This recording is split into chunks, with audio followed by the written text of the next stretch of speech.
Spark something uncommon this holiday with just the right gift from Uncommon Goods.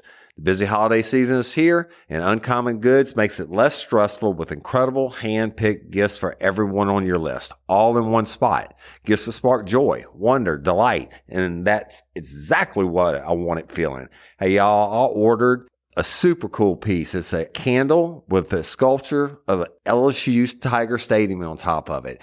And each officially licensed laser cut wooden replica features up to 4 layers of detail, creating a bird's eye view of a specific football field, seating section, and more. And every label includes your stadium's name, the team's logo, and school location. And it has a coconut, soy, vegan wax infused with sandalwood smell that creates tailgates and touchdown scent profile, reminiscent of game day. It's invigorating like fresh cut grass and nostalgic like smoke from a pre-game grill, and calming like the crisp autumn air of a new semester on campus. Y'all, I love it. I have it at the base of my TV, and I'm ready to watch the Tigers play on Saturday night, right? Uncommon Goods. Look, when you shop at Uncommon Goods, you're supporting artists and small independent businesses. And many of their handcrafted products are made in small batches. So shop now before they sell out this holiday season. Uncommon Goods looks for products that are high quality, unique, and often handmade or made in the U.S. They have the most meaningful, out of the ordinary gifts anywhere. They even have gifts you can personalize. From holiday hosts and hostess gift to the coolest finds for kids to hits for everyone from the book lovers to diehard sports fans. Uncommon Goods has something for everyone, not the same old selections you can just find anywhere. And with every purchase you make at Uncommon Goods, they give $1 to a nonprofit partner of your choice. They've donated more than $3 million to date. So to get 15% off your next gift, go to uncommongoods.com/RLRC. That's uncommongoods.com/RLRC for 15% off. Don't miss out on this limited time offer. Uncommon Goods, we're all out of the ordinary. Hey, it's Ryan Seacrest. Life comes at you fast, which is why it's important to find some time to relax. A little you time. Enter Chumba Casino. With no download required, you can jump on anytime, anywhere for the chance to redeem some serious prizes. So treat yourself with Chumba Casino and play over 100 online casino-style games, all for free. Go to ChumbaCasino.com to collect your free welcome bonus. Sponsored by Chumba Casino. No purchase necessary. VGW Group. Void where prohibited by law. 18 plus. Terms and conditions apply. Real Life, Real Crime is a true crime podcast brought to you by Woody Overton and executive producer Toby Tomplay.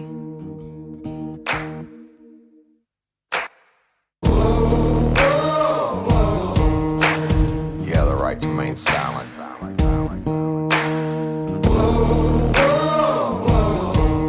Anything you say can and will be used against you in a court of law. You have the right to an attorney prior to and during any questioning. You can't afford one, the court will appoint one for you. You understand your rights? Your crime spree was over, son. Yeah, you thought you had it licked, but Detective Overton made your sugar turn to shit.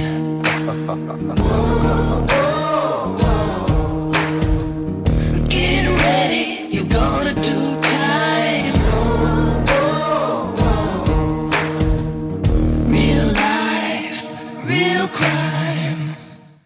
Warning. This episode of Real Life, Real Crime, the podcast, may contain descriptions of acts of violence or that are of a sexual nature. It should be for people that are 18 years or older. Heed my warning, people. I did not get the facts of these cases off of the internet or from some television show. The facts we're retelling you were presented to us by the victims of the crimes or the perpetrators who committed the crimes against the victims. My description of the crime scenes are what I saw with my own 2 eyes. If you're gonna get offended, please turn this podcast off now. Thank you. Hello, everybody, and welcome to this episode of Real Life, Real Crime, the podcast. As always, I'm your host, Woody Overton. And today, y'all, the name of the episode is going to be called Rapides burning. And you know that I'm unscripted and raw and all that good stuff, okay? I'm going to tell you how I came about to doing this. It's going to have to be episodes, plural, because there's so much to it. I'm going to explain that first, why it came about, and then I'll give you some history on Rapides, and then we'll get started. So before I get started, I want to ask you to please keep calling your tips on Miss Barbara Blunt's case. After the episode last week, I got a lot of great response, a lot of great information. It's so important. Share it.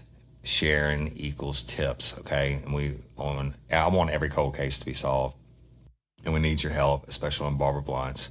So y'all please keep doing that, and stay tuned to the end of the show, and I'll talk about LOPA a little bit. All right, so Rapides burning. Rapides Parish was founded on March 31st in 1807. It was one of 19 parishes which were created by dividing the territory of New Orleans. Rapides Parish was named for the rapids in the Red River during the French rule and subsequent seat of government for this area at that time, the post of Rapide. Rapides in the French language is rapid, which is already pluralized, blah, blah, blah, etc. The American government took over in 1803 and has remained ever since. The parish seat is Alexandria. Now, y'all in Louisiana, this is for all the listeners who are outside of Louisiana, across the world, in 120-something countries. We have parishes. We're under the Napoleonic Code of Law. We don't have counties. And Rapides Parish is dead center in the state of Louisiana. If Louisiana looks like a boot, and if you took a dart and you threw it and landed right in the middle of the state, that's Alexandria and Rapides, Louisiana. So geographically, that's where I'm talking about. We joke in Louisiana and say, Alexandria is kind of the cutoff line for the difference between Cajun and redneck. I think Alexandria has a little bit of both. I can't say too much because East Feliciana Parish is kind of directly east of there. But it's in the center, y'all. And the 2010 census, they had 121,000 approximate residents in the parish. So it's not that big, right? And I can't call it a dying parish, but there's not a lot going on there, I can tell you that, as far as industry and stuff like that. But the river does run through the railroads and all that. So in 1864, during the height of the Civil War, the Union Army came in and burnt down the whole city of Alexandria, including the courthouse, which was later rebuilt and is still standing today, but they burned it down. And I think that naming this episode Rapides Burning is kind of a play on words for that. With that, we'll get started. Now, I first came to know or be involved with Rapides Parish back when I was with the state police. I had dealings with a detective there, not in a good way, but that's a story for another day. But they knew who I was, and no love for me, and that's okay. But a couple years after I retired, or a couple years back, maybe 3 years ago now, I was reached out to by Courtney Coco's mama to look at her daughter's cold case. Now, at the time, I had my private consulting business, and I was traveling a lot, and I told her, I said, you know what? I wasn't going to charge her anything. I said, I'll look at it for you. I just slept next time, and I was all the time going through Alexandria, traveling to North Louisiana, et cetera. And I said, next time I come through, you get the case file for me and make me a copy, and I'll look at it. And, I'll take it with me and look at it and see what we can do. But I told her, I said, you got to go to the sheriff's office and get the copy of the file. I didn't hear anything back from her. About 2 years go by, and it was last year, Miss Stephanie called me, and she said, Mr. Woody, and she's the sweetest lady ever, y'all, and I just love her to death. She's like, family to me now. But she said, Mr. Woody, they've never done anything with Courtney's case, her daughter, Courtney Coco's case, and, I want to know, would you take a look at the case? And I said, you know what? I said, at the time, I had Real Life, Real Crime, right? And we were blowing up and everything up for the podcast of the year award and all that. And I said, you know what? I'll do it if you let me do it on the podcast. And she said, come on. And so went over, and she told me what happened was the 2 years before, she had gone into the Rapides Sheriff's Office and told them, hey, I want a copy of the case file. I'm bringing in Woody Overton, He's going to take a look at the case for me. Oh, shit. They promised her everything but the moon then. Oh, no, you want to bring an outsider in. Well, I'm not an outsider. They knew who I was. And you don't want to bring an outsider in. We'll take care of this. We'll do a task force. We'll do this and that, whatever. So they placate her. And you guess what? Rightfully so, right? You want to believe in your public officials. You want to believe that they're going to do what they say they're going to do. You want to believe they're actually doing their damn jobs, trying to work for you, right? And but she told me 2 years gone by, nothing. And so I get there, and one of the first things we did, I mean, she still didn't have the case file, but the family had a more complete case file ultimately than when we did get the law enforcement case file. They had a better case file. But so I had her call the detective who was supposed to be handling it for Rapides Sheriff's Office, and Miss Stephanie recorded him. And in Louisiana, it is illegal to record another person's conversation that you're having them with. It's called one-party consent. That you don't have to tell them. And she recorded it. And this dude got on the phone and said, "Oh, no, Miss Stephanie, we working it. Yes, indeed. And we're working this and da-da-da-da." But y'all, go back and listen to the episode, right? But they're saying that they're doing all this shit. And then I go to Texas and interview Detective Rabelais. First thing he says out of his mouth, he said, "What the hell are you talking about? This case is over. 2 years ago. It's an accidental overdose." I'm like, "What?" And he said, "Yeah, the 2 Rapides Parish detectives came through and said they were going to get whatever to run something, redo Courtney's autopsy," which is bullshit. And he said they called me 2 weeks later and said it's a overdose. Bullshit. They lied to this. Well, even if they weren't lying to the detective, motherfucker was lying to Miss Stephanie on the phone that day, got him on tape doing it. And then, of course, they passed the buck. Y'all listen to the series. And then we go through, and there's so much in the series that I can't tell you now because I didn't want to do anything to jeopardize the investigation. And I'm still not going to. But once the arrests are made and once the case is adjudicated, I'm going to tell everything. But it got to the point in the case where, yes, I turned it back over to APD with good intentions and worked with them right up to the point where they said they wanted to take it to the district attorney. And I said, you don't need a district attorney. You got way more than probable cause to make this arrest. You make the arrest, these assholes are going to flip on each other like pancakes. And on top of that, after you make the arrest, there's a bunch of witnesses, y'all, in this case now. But you're going to get witnesses that have come out of the woodworks because murderers are behind bars and they feel safe. But no, took it to the DA. That's when I burned the bridges, and I did the episode, and I just laid out suspect 1, suspect 2. Episode wasn't out 45 minutes, and Stephanie called me and asked me to pull it because APD called. Not because I'd done anything wrong, because they knew their ass was going to be in a crack, because there's no way I could have all that information if I hadn't been working with them, right? So I pulled it, and out of respect for Courtney's mama. And then the district attorney, Philip Terrell, brings the family in the beginning of November, tells them absolutely spot on. Yes, he's going to take it to a grand jury. He's going to get arrested and blah, blah, blah. Give him a couple weeks. Boom. A couple weeks go by. Then December goes by. Then January goes by. Then February comes up. And now don't think Miss Stephanie's just sitting there twiddling her thumbs. She's calling Philip Terrell all through this time. Your district attorney, Philip Terrell, y'all, for who don't know, Philip Terrell is the district attorney for Rapides Parish. They're in charge of prosecuting all crimes. The DA is not returning her calls. So what do? We march. Peacefully demonstrated. We didn't tear shit down and blow shit up like they do everywhere else.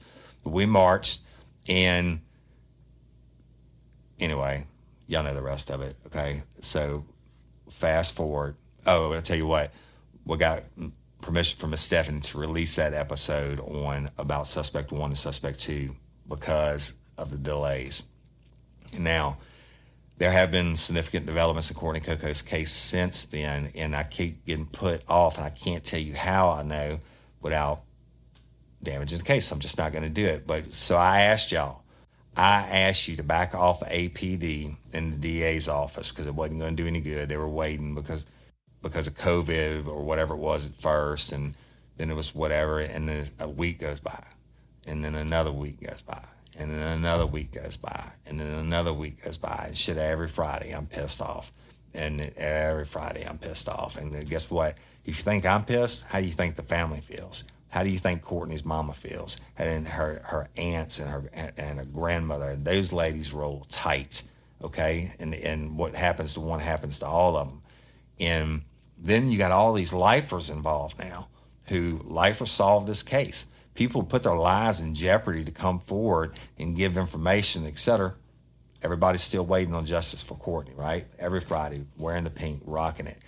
This Friday, I get a message about another delay in Coco's case. And I can't tell you what it is, but if I told you, you'd probably go down there and riot and burn that fucking courthouse down again.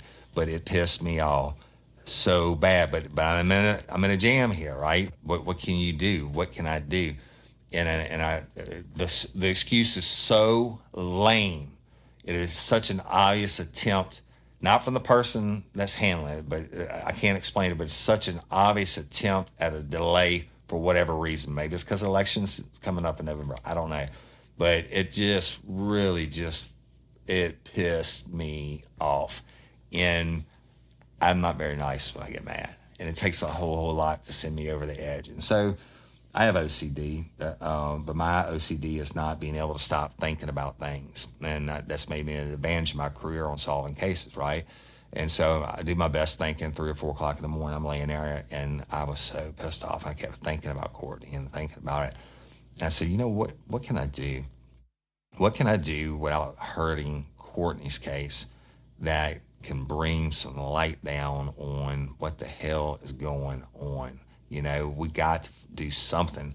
Okay, people, you don't have to just take it laying down. You can always fight another way. And so it hit me. I started thinking about all these cases from day one. When we dropped the first Courtney Coco episode, we interviewed, I think, Miss Stephanie by phone, and she was crying and everything. From day one, I've been getting messages about cases in Rapides Parish, murders, rapes, police corruption, DA corruption, from lifers. And it got to the point that was so overwhelming, the cases coming in, I was like, shit, I was just sending them to my, private message box, and I look at them when I can, right? At the time, when they first started flooding in, I was still boots on the ground working Courtney's case. And then time goes by, and they're still coming in. And I said, you know what? Fuck it, this story needs to be told. And we need to shine the light, to burn it down. Somebody needs to put all this together and try to tell the story and paint this picture. If you take just the injustice in Courtney Coco's case, that's bad enough. But you take it and you add up all the cases that I've been given by lifers, shit, it's a whole bunch, y'all.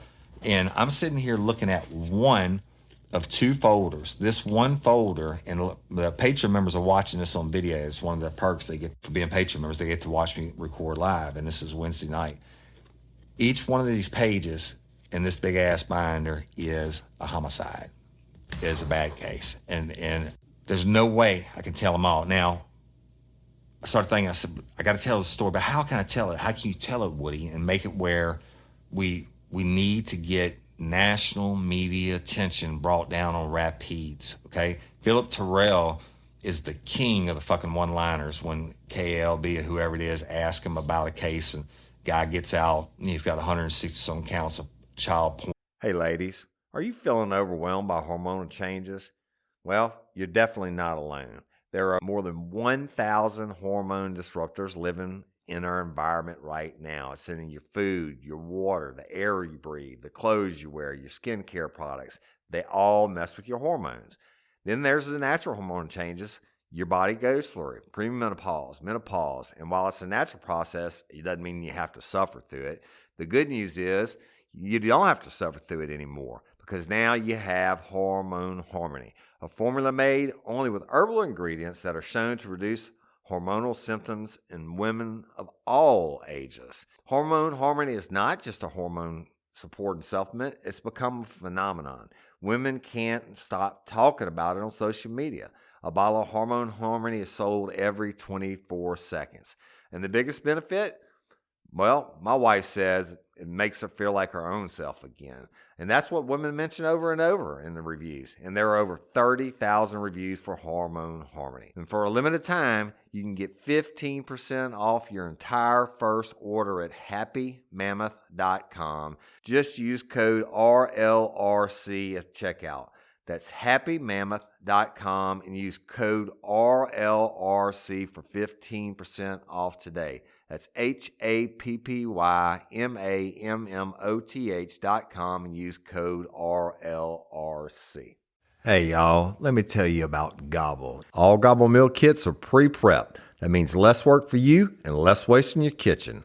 Their meal kits include everything you need so you can save time at the store or just skip that trip entirely. I got the box in and I had 3 different meals. I had a Kung Pao chicken, crispy fish tacos, and a beef bourguignon, however you say it. But let me tell you about the classic beef bourguignon. Look, it came with beef pot roast and a beef broth concentrate, red wine demi-glace, cremini mushrooms, cipollone onions, mashed potatoes, baby carrots, and rosemary thyme butter. It was so easy to make. Literally like 15 minutes it took Cindy. And let me tell you something, and all the dishes were fire, but this thing was like a taste explosion in my mouth. It's just unreal. We've got to spend more time together and more time doing the things we love because everything came in this one single box right to my door. So see what a difference Gobble will make for your household.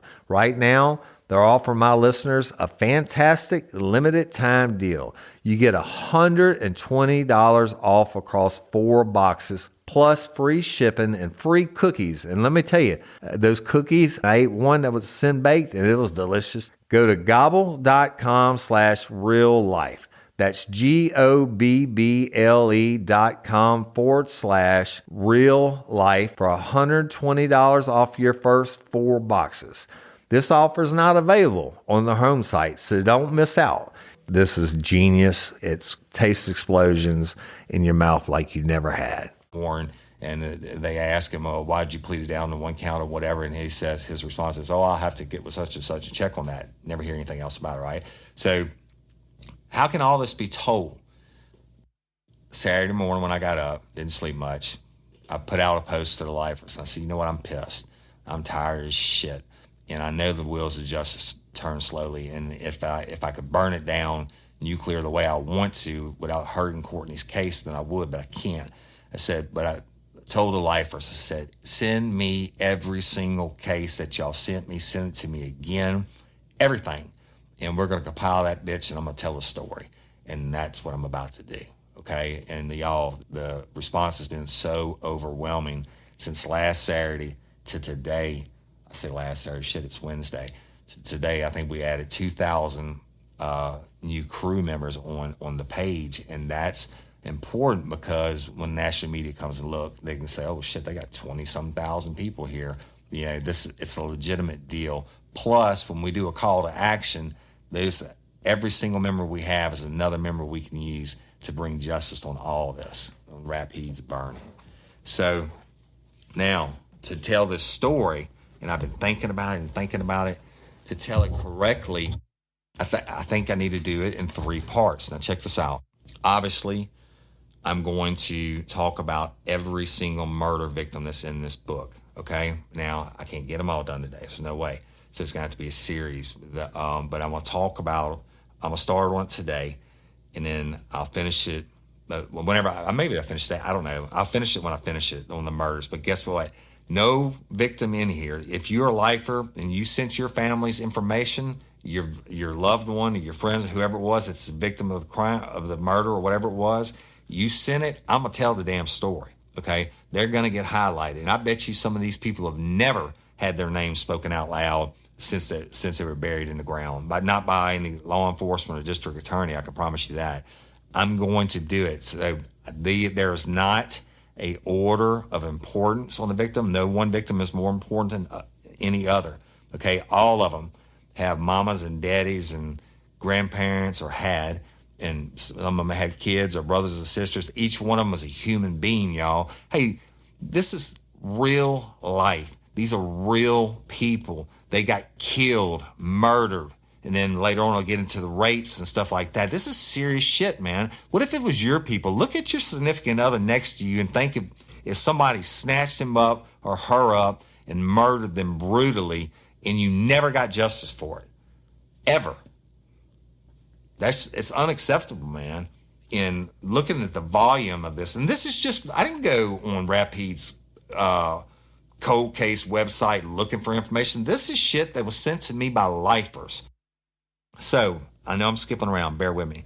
How I'm going to present this is I'm going to go through the victims first, okay? Then the next major thing will be I have a file that is bigger than this one. Patron members, you can see this, right? We got a file that's still being compiled, bigger than this one, on political corruption that is sent in by lifers. I'm talking about cops. I'm talking about district attorneys. I'm talking about judges. I'm talking about every swinging Tom and Dick that ever did something wrong in Rapides Parish. Now look, I'm not investigating these. I am telling a story. I'm relaying information that is told by lifers. And a lot of this is backed up by news articles, etc. So the second part will be the corruption, or alleged corruption, we'll say. All right. Where I guarantee you, when that shit comes out, people are going to have some answers to answer for. And the final thing I'm going to do, which is so important, I have an insider who worked for the district attorney's office as an assistant district attorney for numerous years, who I'm going to go in the field and I'm going to interview him on the last episode of Rapides Burning. And he has documents and he has personal first-hand knowledge of bad shit. And when you hear who he is, you'll understand. So 3 parts: victims, acknowledging every one of them. Secondly, addressing your concerns, lifers. I don't give a shit, but I'm not, certainly everybody in Rapides is not bad. Certainly every judge and ADA and cop, that's not what I'm saying, y'all. But I'm saying there's a systemic problem. If you look at the totality of circumstances, there is a systemic problem running in Rapides Parish, and I'm going to burn that bitch down, or burn them out. Okay? So y'all know, again, I don't like to use notes, etc., but on this I have to because of the sheer volume of it. So you're going to hear some pages turning. Toby, Tomplay, I'm going to ask that you not edit anything other than maybe take out some lip smacks or ums. Do not change a word of what I say, because I mean what I say what I mean, and I mean what I say. And that's the way it's going to be. All right, now look, I'm going to, the first victim I want to talk about is a name that I came across many times during Courtney's case. And her name, and I hope I don't butcher it, y'all, is Shamika Lena, Lenea Garnett. All right? Now, the body of Shamika Garnett was located near a drainage ditch off of Old Boyce Road. Miss Garnett was 20 years old at the time of her death. She was last seen leaving her home on Friday night, August the 13th of 2004 at approximately 11:30 p.m. in a friend's vehicle. The vehicle was later located abandoned at the on-ramp to I-49 at Lee Street in Alexandria. All right, now let me tell you what I know about this. There's a lot more to it, okay? Guess who, and I'm looking at her face right now, guess who was a near and dear friend of Shamika Garnett? Courtney Megan Coco. And not only did the family tell me this, but y'all, this is kind of, they ran together, okay? They were really good friends. I'm not talking about a casual, how you doing in the store type friend. I'm talking about running together friends. And guess what? She was murdered, or she was last seen on August the 13th, 2004. Courtney was murdered on October 4th, 2004. Not even talking 3 weeks, y'all. Not even 3 weeks. 2 girls, good friends. And if you think I'm bullshitting you about the good friends part. Let me tell you a little inside piece that I know. When Courtney's car was recovered in Texas, in Houston, and they processed it for evidence, one of the items found in the trunk, and y'all, Courtney's family, apologize if you haven't heard this again. One of the items that are found in the trunk of the car where we know Courtney's body was placed after she was murdered and she was transported in, underneath her body was Shamika Garnett's obituary, which had been clipped out of the local newspaper. Is in the trunk of the car, and it had to be underneath Courtney's body, right? I mean, let that sink in. Where's the answers, y'all, for Shamika? Who's doing something about it? Next. I want to tell this one because I do not believe there's any such thing as a coincidence in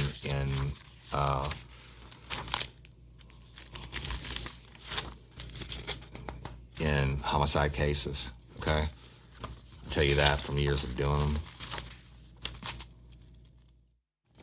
The next one I want to talk about is, I guess it's Teresa, middle name Wren, W-R-E-N, last name Gilcrease, G-I-L-C-R-E-A-S-E.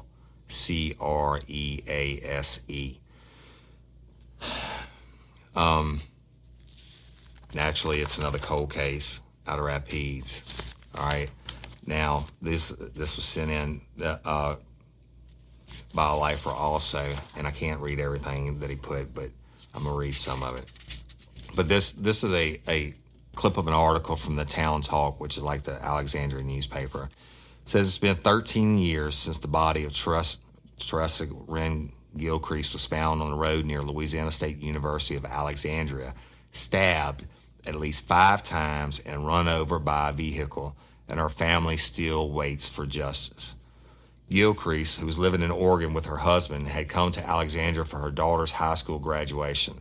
An autopsy showed that she died from a combination of her wounds. Her father, Elvin Wren, a Boyce, said he's hopeful that someone eventually will be arrested for his daughter's murder, but he's not expecting it. Not after 13 years, he said. I don't think so. He harbors a lot of anger about the way her case has been handled, he said. He said he last talked to Rapides Parish Sheriff's detectives about a possible suspect of about 2 years ago. Kind of sound familiar on Coco's case? But he hasn't heard anything new about the case since. Gilcrease's sister, Ginger Jones of Alexandria, is more blunt. She believes the suspect interviewed in the year after her sister's murder is responsible and described a strained relationship between her family and some of the investigators. The case remains active, said Lieutenant Tommy Carnline, the office public affairs officer, who released a statement from Sheriff William Earl Hilton, the name you're going to hear a lot, y'all, in this series, Rapides Burning.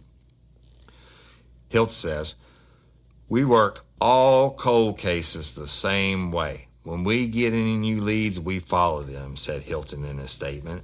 "Having been a detective for most of my career, it becomes personal when you can't solve a case, especially a homicide. As a detective, solving cases is what we strive to do each and every day. We hope one day to give the Gilcrease family, the Coco family, and the family of Shamika Garnett and any other cold case we have the closure they deserve and to put the person in prison for what they did." I'm throwing the bullshit flag on that one. All right. What's been done? And y'all, William Earl is no longer the sheriff that I guess, yeah, would have been passed. The new sheriff would have been sworn in.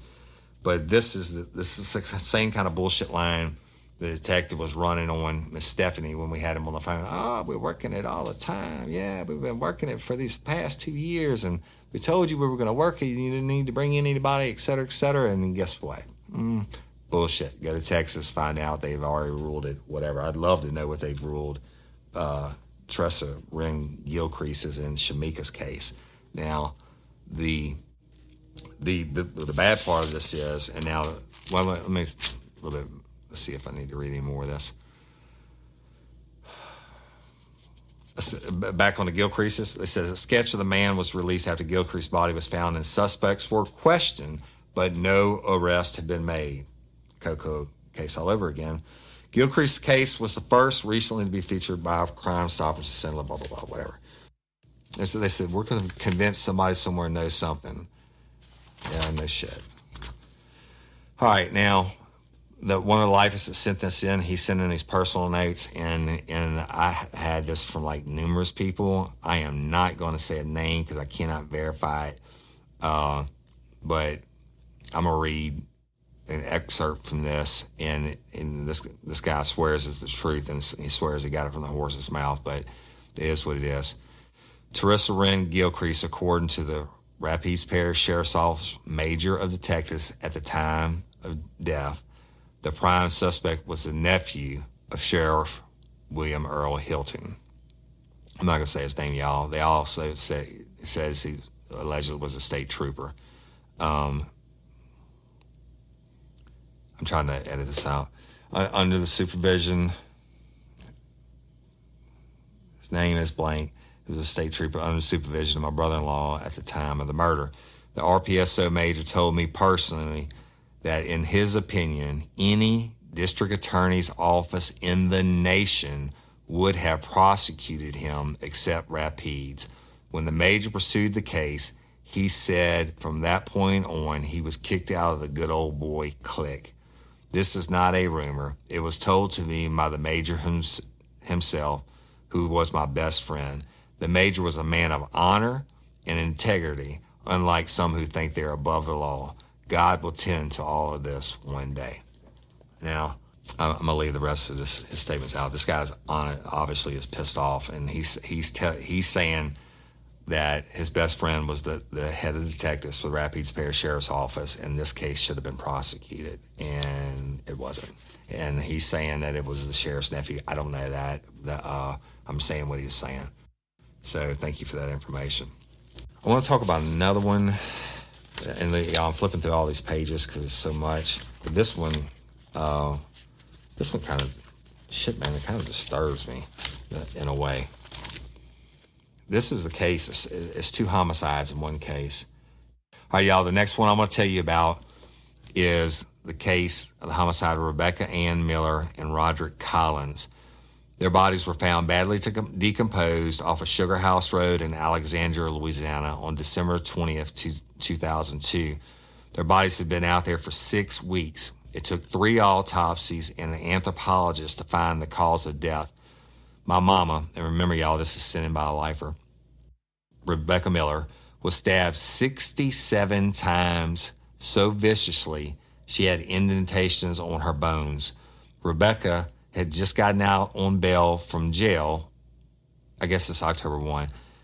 On October 30th, 31st. This was the last time anyone saw her. Mr. Roderick Collins was last seen leaving from the Paragon Casino on November 1, and he didn't show up to work the next day. Mr. Collins' vehicle was found burned to the frame a month prior to their bodies being found off of. Hey, y'all, let me tell you about Mochi. Mochi is a telehealth platform that connects patients seeking medication-based weight loss treatment with board-certified doctors and dietitians to help them determine the best treatment options to accomplish that goal.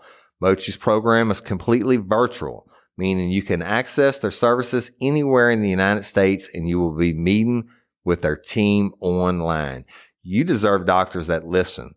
Mochi is dedicated to providing holistic, patient-centered care that prioritizes overall well-being with the goal of transforming how weight management is approached. Mochi Health takes a holistic approach to weight loss that includes visit with board-certified doctors, nutrition consultations, and medications delivered to your door. Science-backed medications including GLP-1s like Ozempic and generic compound versions, affordable and accessible regardless of insurance coverage. With Mochi, their dietitians work hand in hand with your medication to create personalized nutrition plans that fit your lifestyle. Reach your weight loss goals with science-backed, FDA-approved GLP-1 medications and support from real doctors and guidance from registered dietitians and help with making easy and sustainable changes to achieve results. Y'all have seen this. My wife has done it. My brother-in-law has done it. One of my best friends is doing it, and it really is an amazing process that works. So get started at joinmochi.com and use code RLRC to receive $40 off. That's joinmochi.com and use code RLRC to receive $40 off and let Mochi help change your life. Hey, y'all, you want to set your child up for success? Is your child struggling with a specific subject or need help with the subject? Is your child ahead, not getting challenged enough in class? Well, IXL Learning is an online learning program that enriches your homeschool curriculum. It offers practice in math, English, language arts, science, and social studies while adapting to each child, meeting them where they are. Plus, IXL encourages students to become curious and empowers them to choose how to learn. Look, we homeschool our son. No doubt about it. He's more of a visual learner, and we use IXL, and Cindy teaches him, and there are so many different benefits to the program. It adapts to exactly what he needs in different areas. So IXL is the perfect supplement to your homeschool curriculum. IXL offers interactive practice problems, educational games, lessons, and video tutorials for every topic you're teaching at home. It's easy to use, time-saving. Everything on IXL is organized by grade, subject, topic, and subtopic, making it simple to find activities for the exact skills you're covering. IXL offers instant feedback and explanations of new topics as kids use the program. Kids can explore any topic in any grade level. They aren't forced into a single learning path like they are on other programs. If you're homeschooling your child because they were falling behind or because they were too far ahead like our son, IXL is a great program to help them get the exact support they need. Kids love IXL's positive feedback awards and educational games. IXL is trusted by 15 million students worldwide and has proven to improve performance in over 75 scientific research studies. Make an impact on your child's learning. Get IXL now. And Real Life, Real Crime listeners can get an exclusive 20% off IXL membership when they sign up today at IXL.com/today. Visit IXL.com/today to get the most effective learning program out there at the best price. And don't forget, Real Life, Real Crime listeners get 20% off. Y'all, we really do use this product, and it's been a godsend. Hudson Boulevard in Alexandria, only like a mile away from my mom and Mr. Roderick's bodies were found. But for some reason, nobody, no one in law enforcement or in this town knows anything about what happened and just forgot about my mom and Mr. Collins. APD, that's Alexandria PD, Police Department. APD won't even acknowledge me or my mom's case, let alone speak with me or my family. My mom's killer could literally be anyone, ! And that's crazy. What do you say about that, Al? I'm going to tell you something. 67 stab wounds that you can count after 6 weeks. Stab wounds that are so hard. Basically, when they say indentions on the bones, that means they're chipping the bones. 67. In all of my career, I think the highest I ever had on one of my best cases was 50-something. 67, you're stabbing so hard that you're chipping bones, okay? And they're found together. Vehicles found burned. Family can't get anybody. Now, remember, this is the family telling me this. I don't know anything. I don't know these people. I don't know who they are other than this lady's a lifer. This is her mama, and poor Mr. Roderick's family, I'm sure they may have reached out to us too. I think I actually have another one for him in the back of this book. But that's 2 more, y'all. You got to have something. Yeah, I mean, he left the casino. They got cameras at the casino. I know that. She just got out of jail for whatever reason, got out on bail, probably the same night. I don't know, man. Fuck. Do your job. At least, you know what? I never, knock on wood, I didn't have one that I didn't solve, but I damn sure if I did, they'd be my best friends because I would never not take their call. Shame on you. Whoever's handling this fucking case, shame on you for not taking this family's calls and at least even if you gotta lie to them like the detective lied to Miss Stephanie, they'd lie to them, at least try to placate them. Do your job. It's fucking ridiculous. All right, I'm gonna go back. It's crazy. All right. Here's another one for you. Check this out. Delrico L. Anderson. Homicide from 2006. All right.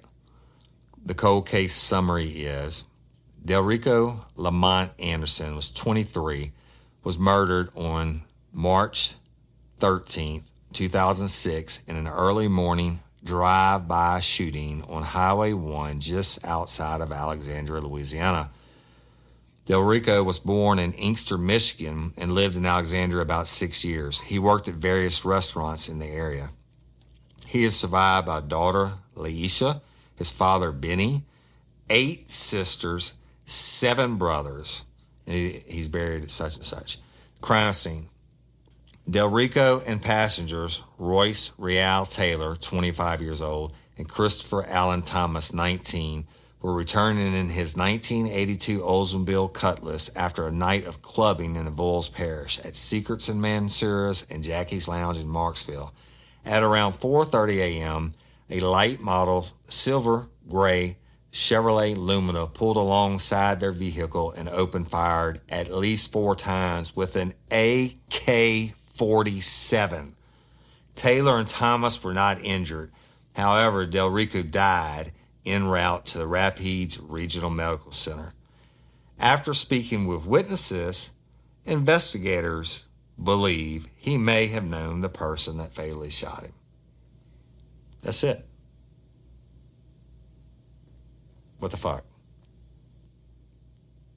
Who's working a case?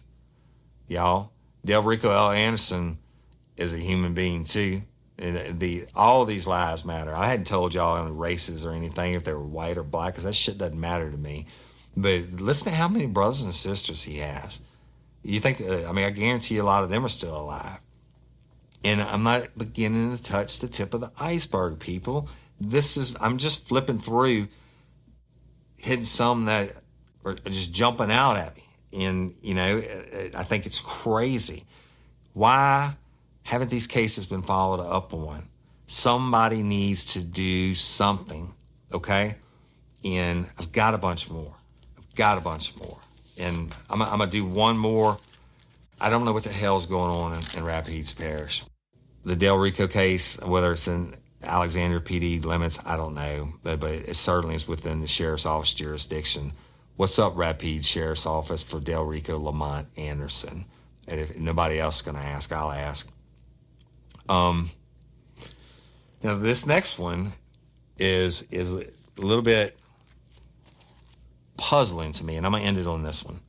It's puzzling to me, okay? And I know this is a more recent case, and it's of a young man named Bucky Tarver. Now, Bucky Tarver's not from Rapides Parish, okay? That's the kicker. He's from Rapides Parish, which is the next parish over. But check this out. He's not from there. And I talked to his family member for 45 minutes this weekend. She was a real sweetheart. And about what happened. And she told me just a bunch of strange shit. And if it's true, it's just horrible. I'm not saying you're lying, sweetie. I'm just saying if your facts are straight, it's horrible. And so solvable, right? That I don't want to do anything to mess up that investigation, so I'll leave it alone. But here's the kicker. The kicker of it is, now get this, Rapides Parish. It's the next parish over from Rapides. Bucky Tarver went missing. Let me read this to you. He went missing from a Bulls parish. Okay? He lived in a Bulls parish. But check this out. The Rapides Parish Sheriff's Office is asking the public to help find a man missing since March the 30th. And y'all, that would have been, I guess this year. Yeah, March the 30th. Timothy Clay Bucky Tarver Jr. He's 33 years old. Was last seen in Center Point, community around noon on March the 30th. If anyone has seen Tarver or has information about him, call local law enforcement, the Sheriff's Office at 318-473-6700 or Detective Rick Lofton at 318-483-1837. Okay. Bucky's never been found. Word on the streets is that he's cut up and put in crawfish ponds, right? And there's a whole bunch more to that, and I'm not going to get into that. But if y'all know something about it, call in. But this is why I'm including Bucky on Rapides Burning. What in the hell is Rapides Parish doing working a Bulls case? He went missing from Bulls. He lived in a Bulls. By all accounts, from what I was told, the crime occurred in a Bulls. But this family member was told in no uncertain terms by this detective from Rapides Parish Sheriff's Office that the detective or deputy, whatever, from the Bulls that was handling the case was no longer with the department, and the family had any questions, they were to go through him. Why? It's not your parish. Shit, you got Delmico, Anderson, you got Courtney Coco, you got Shamika, you got Teresa Gilcrease, you got everybody else that I mentioned, and so many more. But certainly I wanted to find Bucky. Y'all, somebody, this is still a pretty fresh case, and I certainly hope you can get it. But why is Rapides Parish working that? Bama doesn't know. I don't know. You know, I don't know, people. I don't understand how in the hell you can go and act with impunity, whether it's in law enforcement or a district attorney's office or whatever, and act and lie to people, or Willie Graves would have murdered me when I was at the sheriff's office if I didn't call a victim's family back. Okay? How do you not talk to these people? You just say, fuck it, I'm not taking the calls anymore. They're going to go away. And guess what? It works for a little while. It worked on Miss Stephanie for a little while on Courtney's case, right? It worked on many, many years. She believed in the system. She believed in that they were going to do what's right. And then called me in, and then it worked. They talked her down again, and it worked for 2 more years. Called it in, did the case. November, it works again. Then gets to February and shit, here we are. And again, I'm starting this. And one day I promise you to tell you the reason that I got, the excuse that I got that Courtney's case was now being delayed. And it is the dumbest delay tactic, stall thing that I've ever heard. And that's what pissed me off. And that's what's going to make me now go through and call y'all out on every single homicide case. I'm going to call you out on every single thing that's a lifer sends me. I'm not getting this shit off the internet. Oh, y'all, any of the articles I read, if I didn't mention it, it's like the Daily Talk or quotes from KALB. I'm getting kind of copyright bullshit on me. But this was sent in by lifers who are hurting, and it's so many more. It's ridiculous. It's so many more, y'all. It's so many more. But I'm going to do it. I'm gonna keep doing it. I'm going to wrap up for today. But I'm going to get this. I'm going to go through more victims next week, and maybe I'll get through them all, right? Because I won't have to tell the whole pre-story and all that. But maybe I can just roll through it. We'll get through the victims.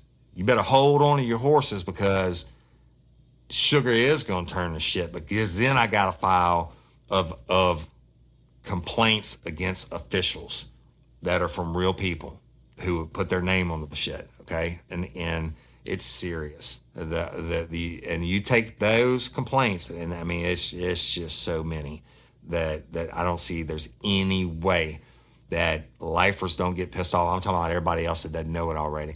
We don't get pissed off, and then we get a plan together and force some kind of action. We make them do something.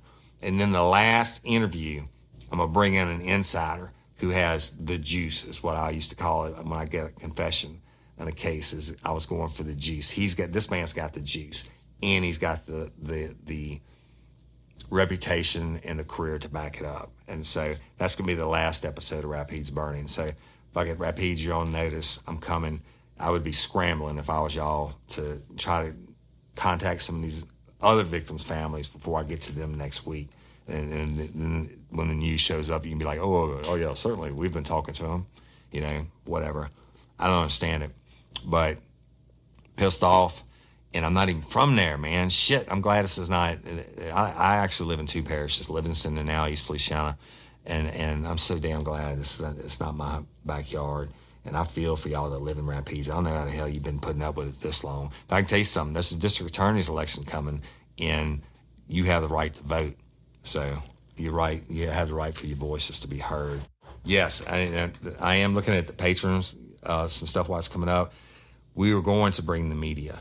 We are going to bring the power and the numbers on the Lifers crew and all our other social media. When we get done telling the story, we're going to present it in such a way that it has to be a story, that the Jefferson Davis 8 can get all of the, and I worked on that when I was about to say police, but that can get all the media. Then why can't all of these victims get media? Hell, you talking about Shamika and Coco were killed 3 weeks apart.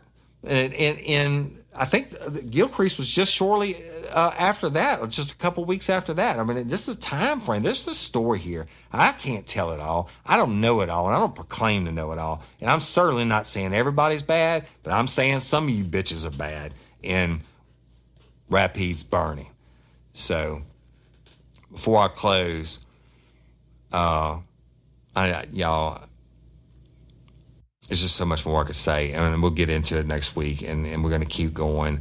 That it's just the tip of the iceberg. I'm going to acknowledge each of the victims.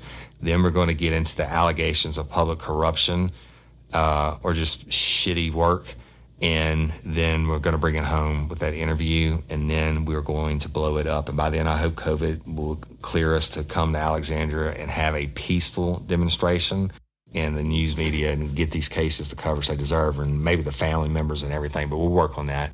But real quick, I want to talk about LOPA, the Louisiana Organ Procurement Agency. Y'all, you heard Toby Tomplay last week. I couldn't even get in the studio when I was out working Miss Barber's case.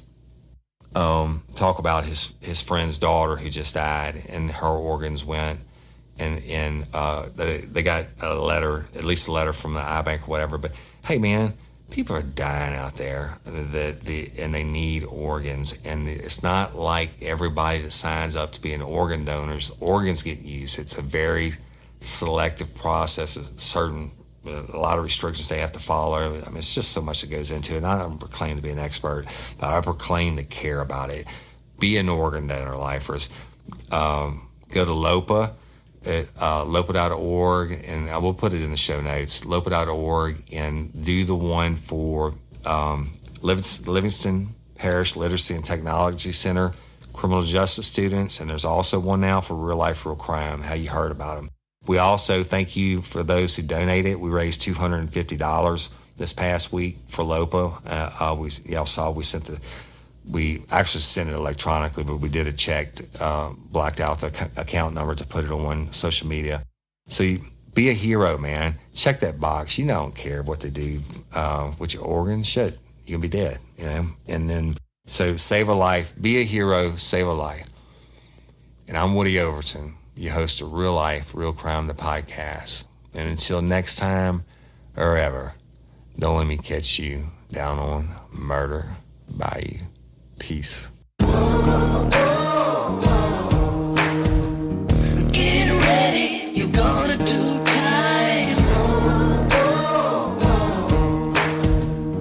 Real life, real crime. Real Life, Real Crime is a true crime podcast brought to you by Woody Overton and executive producer Toby Tomplay. It is Ryan Seacrest here. Everybody needs some variety in life. That's what I love about Chumba Casino. They know how to keep things fresh and exciting. All their games are free to play, like spin slots, bingo, and solitaire, you can claim free daily login bonuses too. And they release new games every week. So spice things up with ChumbaCasino.com now for your chance to redeem some serious prizes. Sponsored by Chumba Casino. No purchase necessary. VGW Group. Void where prohibited by law. 18 plus terms and conditions apply.